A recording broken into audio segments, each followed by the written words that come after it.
Chapter 4. The Copyist. We sat in silent amazement until my mother began to laugh. "At last," she said gleefully, "someone has done to Florian what he does to us." I laughed too. I couldn't believe it. Margaret had used toast to figure out that my father borrowed someone else's golf clubs during his trip to California, and I had absolutely no idea how. I kept looking back and forth between Dad and her, trying to figure out what clues she saw. "You better tell him how you did it," Dad said, "before his brain explodes." "Please do," I said. "I'm completely stumped." Margaret basked in a moment of glory before she explained. "First of all, the trip to California. I knew that before we even sat down. Mr. Bates put his briefcase on the hall table, and there's a copy of the Los Angeles Times sticking out of the pocket." She turned to my father. "I'm guessing you read it on the flight home?" "I sure did," he told her. "That's good." "Okay, but that's not enough," I said, holding up a hand to call time out. "Just because he has a newspaper doesn't mean he was there. We get the New York Times every Sunday without going to New York. The LA Times is for sale in all airports all over the country." "True, but toast is about multiple small things," she replied, "and you didn't let me finish. There's also a claim tag on the briefcase's handle. It says LACMA. LACMA? What's that?" "I don't know, but I'm pretty sure the LA stands for Los Angeles," she said. "Maybe the Los Angeles Contemporary Museum of Art?" "Los Angeles County Museum of Art," said Dad. "They're my new clients. I spent the last 3 days studying their security protocols." "So that gets you to California," said my mother. "How did you know he played golf?" "His hands gave it away." Dad held them up, and I saw it instantly. "His right hand is tan, and his left hand is pale," I said, shaking my head. "How could I miss that?" "Yeah, Florian, how could you miss that?" asked Mom. Then she turned to Margaret and whispered, "What did he miss?" "You only wear one glove when you play golf," she explained. "If you play enough in a short period of time, the sun only tans the one exposed hand." Mom gave Dad a suspicious look and asked, "Exactly how much did you play while you were studying their security protocols?" He grinned. "Is it my fault the museum director loves to play golf and discuss work at the same time?" "It still doesn't explain how you knew he borrowed clubs," I said. Margaret smiled. "That was the easiest part of all. We were all here when he came home. He had a suitcase and a briefcase." "But he wasn't carrying golf clubs," I said. "Nope. That means he had to borrow some while he was out there." It was brilliant. Actually, it was better than brilliant. It was perfect. Margaret had taken my special thing and turned it into our special thing. Up until that moment, the real value of toast was that it helped me figure out new things whenever my family moved. But that was the day it became something different. From that point on, it became something the two of us could do together. For example, we rode the metro. We'd play a game where we'd try to predict who was getting off at which stop based on only what they were carrying. And one time we sat on the steps of the Lincoln Memorial and tried to figure out what state different tourists were from by the clothes they were wearing. The more we played, the better we got. But we weren't trying to develop our skills so that we could become detectives or spies or anything like that. We were just having fun. Until we saw him. It was July 29. I remember it because it was Margaret's birthday. As a present, my mom had arranged for us to go behind the scenes at the museum. She took us into the studio where she works, showed us all the high-tech equipment, and even let us see a newly acquired Picasso that hadn't gone on display yet. It was very cool, and when we left, we walked through the Impressionism galleries. That's where we came across an artist painting a replica of Monet's Woman with a Parasol. "Is he a conservator like your mom?" asked Margaret. "No," I replied. "He's a copyist." "You mean a forger?" "It's only forgery if you say it's the original," I explained. "Copyists are artists who practice by painting copies of others' works. It's a great way to learn from the masters. It's how most great artists got started." "So he doesn't work here?" asked Margaret. "No, but he had to get a permit from the museum," I said. "I doubt it was hard because he's really good. His painting looks just like the original." "European, too," said Margaret. "French, to be precise," I said. "It's a Monet, Woman with a Parasol." "Not the painting," she replied. "I mean, the artist is European. Check out his shoes." "He was wearing Europa trainers like the man we saw the first day I taught her about toast." "Ah, just like Sleeping Beauty," she continued. I started to laugh, but then something caught my attention. The man we saw the first day was a young father on vacation. This man was an artist hard at work. If you stood them side by side, they'd look almost nothing alike. But the theory of all small things led me to an unexpected conclusion. I I think it's the same guy, I said. No way, said Margaret. He was blonde and this guy was black hair. I know. And he was a total tourist, she added, not a hipster art student. I know that too, but I still think it's him. Why? For one, look how he's painting. He's left-handed, just like the other guy. A lot of people are left-handed, she replied as she held up her left hand and wiggled her fingers. Like me, for example? Only 10% of people are left-handed, I said. If you multiply that 10% by the small number of people in Washington who have those shoes and narrow that group down by men that age with that body type, the number gets ridiculously small. Then consider that they were both in this museum during the last few weeks, and it says that he's the same person we saw before. You're telling me that you trust toast more than you trust your own eyes? She said. The small things tell you one thing and you go with that? I thought about it for a moment before I answered. I do, I said. I absolutely do. She sighed. So do I. I can't put my finger on the exact reason why, but he seems like the same guy to me too. I wish there was a way we could tell for sure. Yeah, I replied, lost in thought. We stood there for a moment, and then we both turned and looked at each other at the exact same time and said, "The scar." "It's on his chin," she said. "And you remember who spotted that scar, don't you?" "I believe it was you." "Oh, you don't believe it was me," she teased. "You know it was me. You thought it was worthless, but I thought it was important. Turns out I was right." "So what's the plan?" I asked. "You want to stand here and keep congratulating yourself, or do you want to go look for the scar?" "I'm all for doing both," she answered. "But I guess I could take it easy on you and we could just go find out." I figured we'd casually look at some nearby paintings and glance at his chin, but Margaret's approach was more direct. She walked right up to him and leaned over his shoulder. "Your painting is beautiful," she said. "Thanks," he replied with a trace of an accent. "It helps to have something beautiful like a Monet to copy." As he talked, he turned to look at her and smiled. The scar was right there across the left side of his chin. Neither of us had any doubt. It was the same man. Chapter 5. Foggy Bottom. "What should we do?" Margaret asked urgently. "What do you mean?" I replied. "Should we call the police, alert security, and tell them what?" We'd moved into the massive hallway that runs through the middle of the National Gallery, so we keep an eye on the copyist without him hearing us. "We'll tell them that the man in there is not who he is pretending to be," she said in an excited whisper. "He's not pretending to be anyone," I said. "He says he's a copyist, and judging by his painting, that's exactly what he is." "Then he's a forger," she said. "He's making a forgery of Woman with a Parasol to sell on the black market. Where do you think the black market is for paintings like that? Paris? Cairo? Marrakech?" "Definitely Marrakech," I answered with a laugh. "Except it doesn't make sense to forge a painting that's on public display. No one would be fooled because all they have to do is go online to see that the original is hanging in the museum." I got it, she said excitedly, but still trying to keep her voice down. "He's a spy. No, even better, he's an international hitman. That makes total sense." "How in the world does international hitman make total sense?" "He completely changed his appearance," she said. "That means he's hiding something. Hitmen hide stuff. It's like the main thing they do, other than kill people." "Oh, I've created a monster," I said, shaking my head. "Maybe I should have warned you sooner, but there's a trap that comes with toast, and I think you've fallen into it." "What trap?" she asked. "Crazy conspiracy theories," I said. "Just because something is unexpected doesn't mean it's suspicious.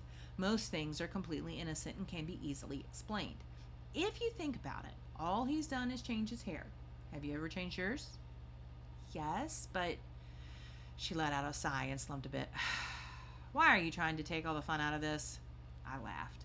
"You think it would be fun if he actually was an international hitman?"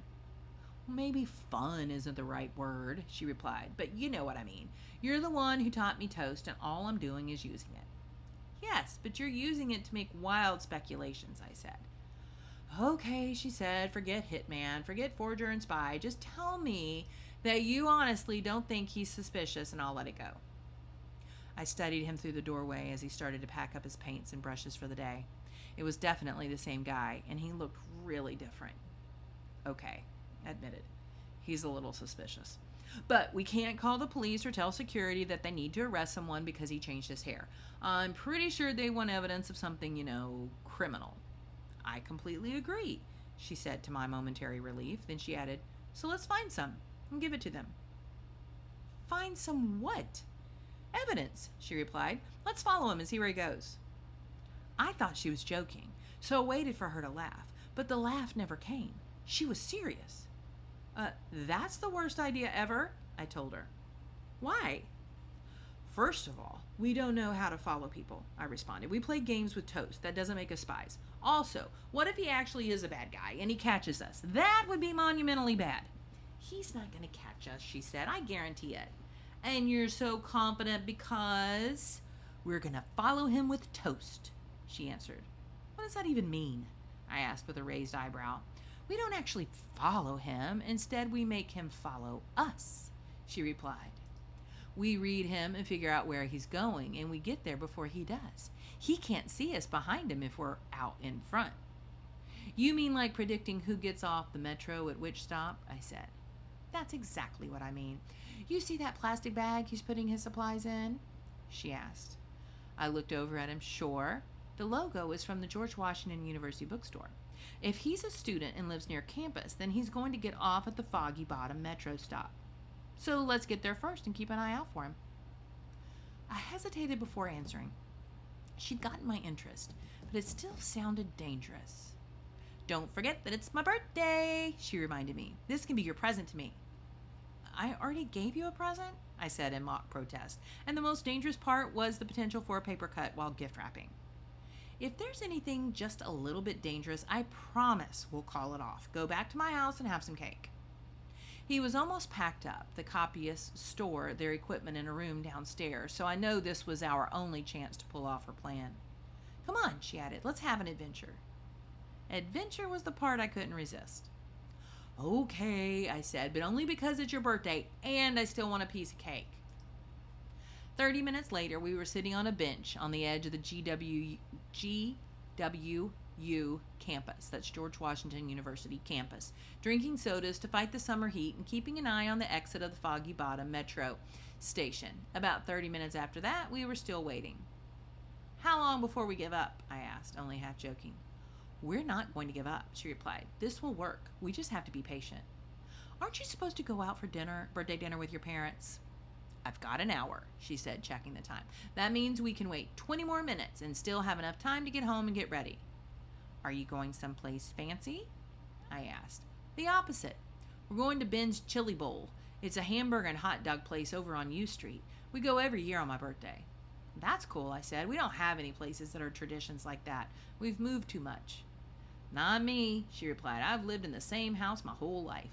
Then she hesitated for a moment and added, well, except for the first couple of weeks. What do you mean? I asked. Margaret took a sip of soda and thought about her answer. Actually, I'm adopted, she said somewhat carefully. We don't know the specifics of where I came from. We're not even sure if today is my actual birthday. It's just the one we picked to celebrate. My birth parents abandoned me at a firehouse when I was about 10 days old. Engine House 4. This caught me completely off guard. I think it was because she used the word abandoned. It was so cold and sad. I sat quietly for a moment before saying, it's amazing that one person could be so unlucky and lucky in the same week. How do you mean? She asked. So unlucky to have parents who would do that, I explained. And so lucky to end up with the ones you did. The corners of her mouth turned up into a tiny smile and she looked over at me. Thanks. She took another sip and was about to say something else when we caught a glimpse of our guy coming out of the metro station. There he is, I said. He was alone and in a hurry. We froze for a second, surprised that the plan had worked. Don't get up, I whispered. You talked to him earlier, so he's seen your face. Just look at me. She turned toward me, and I watched him. He got as close as 20 feet before jogging across the street. Okay, you can look now, I told her. We followed him, staying across the street and about 15 feet behind him as he walked. My pulse started racing. He turned onto H Street and entered a 10-story brick building with a sign that read Philip S. Amsterdam Hall. It was one of the GWU dorms. So now we know he's a student, she said. Which is still not evidence of anything criminal, I countered. True, but we're not done yet. We're not? She shook her head. I've still got 10 more minutes before we have to leave.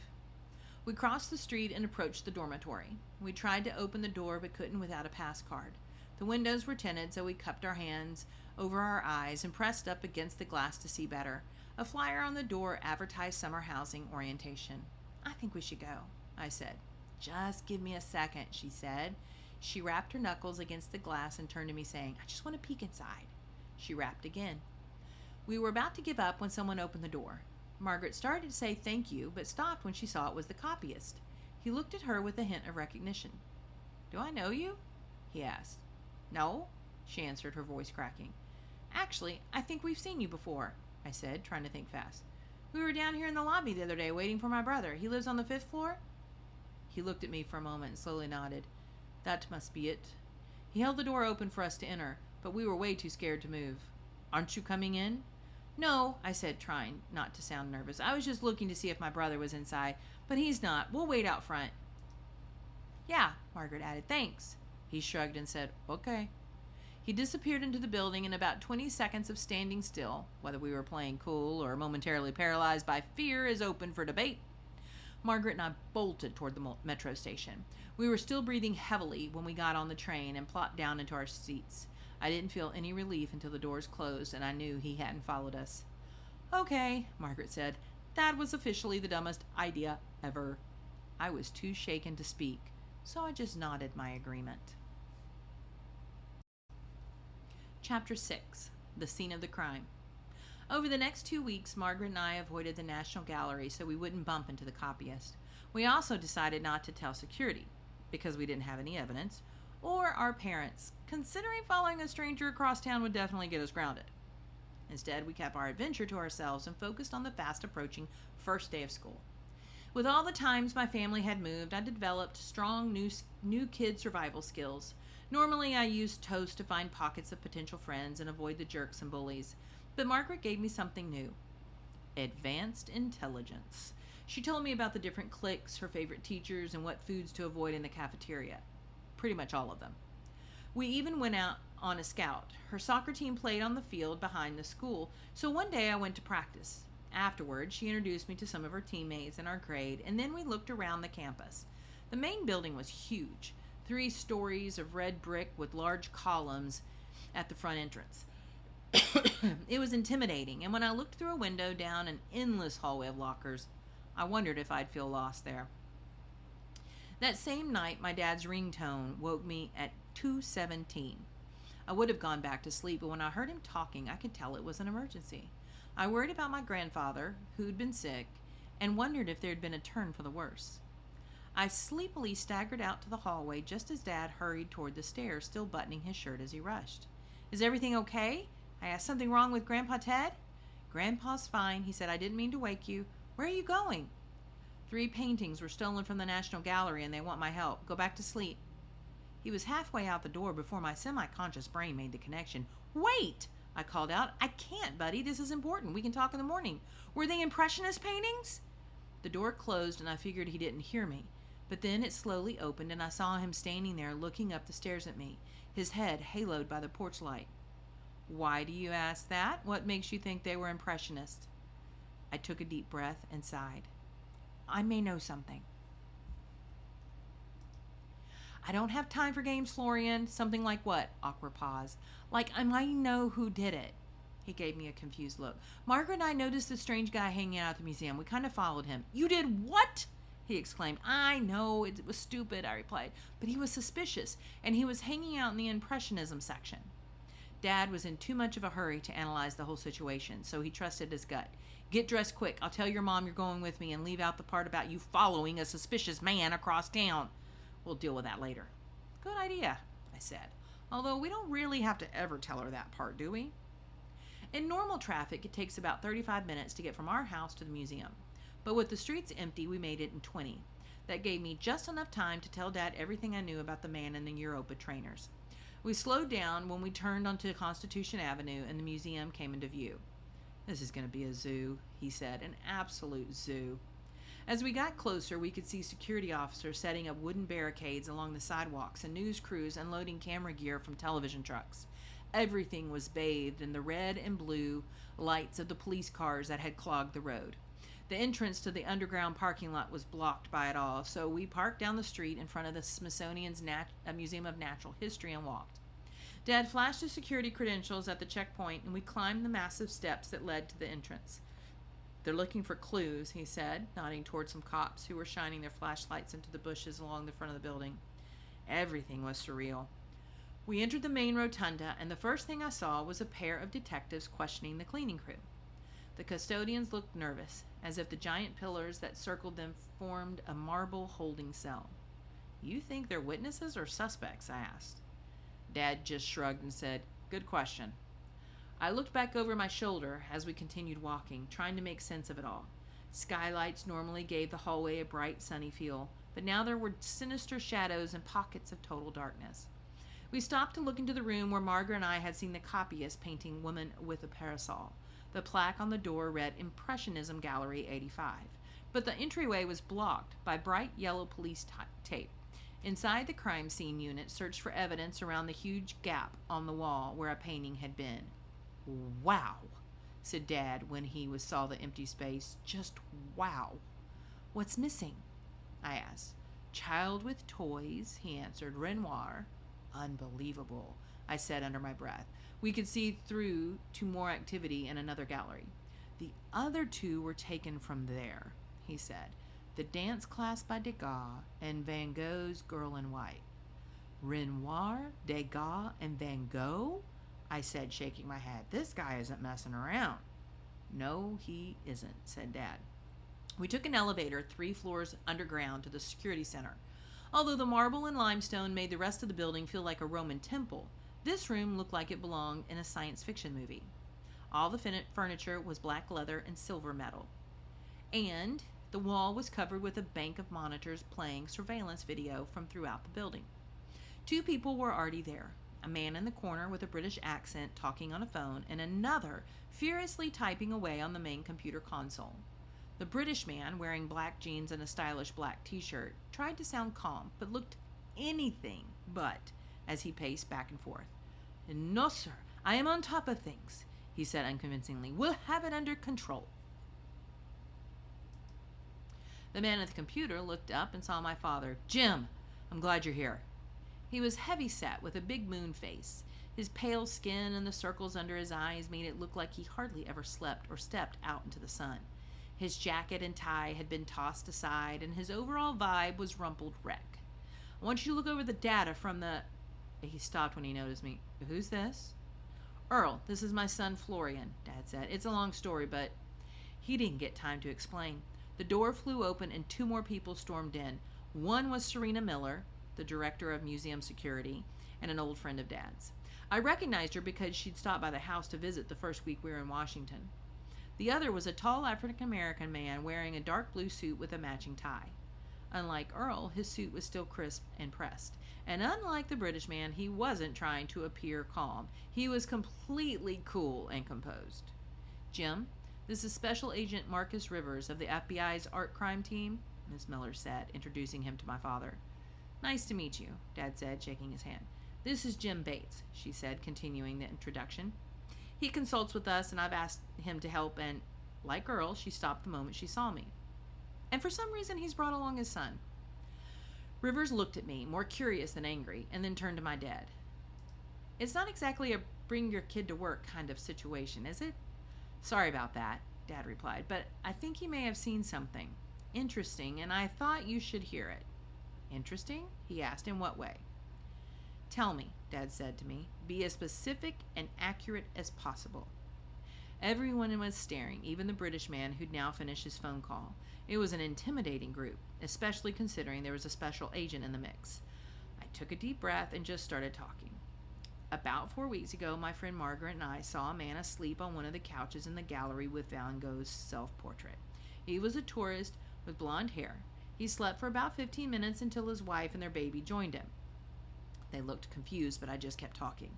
"Then 2 weeks ago, we saw a copyist painting a replica of Monet's Woman with a Parasol. He had dark hair and was dressed like an art student, a total hipster. He goes to Washington University and lives in the Phillips St. Amsterdam Hall." I point that out because the resident hall does not allow married students or children. Married students are housed somewhere else. I checked online. This was when the British man spoke up. What's the point of this? He asked impatiently. $65 million in art is missing, and we're listening to a child recount insignificant information. I've just had a very unpleasant phone call with my bosses back in England and assured them we are acting swiftly. I ignored him and focused on the agent. The sleeping father and the artist were the same man, I said.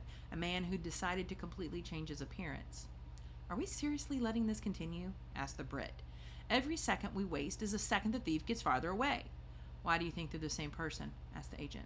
Both were wearing Europa trainers, a type of running shoe found only in Eastern Europe. Both were left-handed, and both had identical scars on their chins. I don't think it was the same person. I'm certain of it. He obviously did not know what to make of me. Oh, and another thing, I said. The 2 rooms we saw him in, rooms in which he spent long periods of time, they're the same 2 rooms that just got robbed. That's when the agent smiled. Well now, that does seem interesting.